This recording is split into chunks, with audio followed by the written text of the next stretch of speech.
বিচারপতি অভিজিৎ গঙ্গোপাধ্যায়ের নির্দেশ খারিজের আবেদন। এসএসসি নিয়োগ দুর্নীতি মামলায় নয়া আবেদন। প্রাক্তন বিচারপতি অভিজিৎ গঙ্গোপাধ্যায়ের নির্দেশ খারিজের আবেদন। সম্প্রতি বিজেপিতে যোগদানের কথা ঘোষণা করেছেন অভিজিৎ গঙ্গোপাধ্যায়। আমরা আরো বিস্তারিত জানবো, আমরা কথা বলবো আমাদের প্রতিনিধি অর্ণবাংশু নিয়োগী রয়েছেন আমাদের সঙ্গে। অর্ণবাংশু, এসএসসি নিয়োগ দুর্নীতি মামলায় নতুন আবেদন করা হয়েছে, আরো ডিটেলস কি তথ্য রয়েছে তোমার কাছে একটু জানতে চাইবো।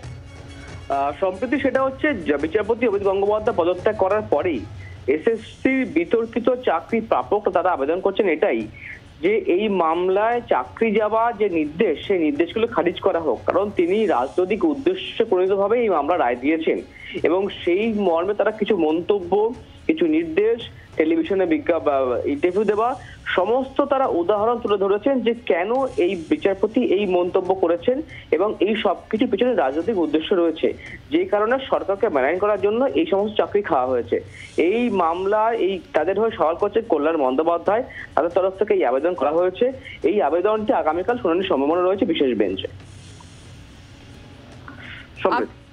ধন্যবাদ অর্ণবাংশু। আপনাদের আরো একবার জানাবো, প্রাক্তন বিচারপতি অভিজিৎ গঙ্গোপাধ্যায়ের নির্দেশ খারিজের আবেদন। এসএসসি নিয়োগ দুর্নীতি মামলায় নয়া আবেদন। বিচারপতি দেবাংশু বসাকের ডিভিশন বেঞ্চে আবেদন জানালেন বিতর্কিত চাকরি প্রাপকরা।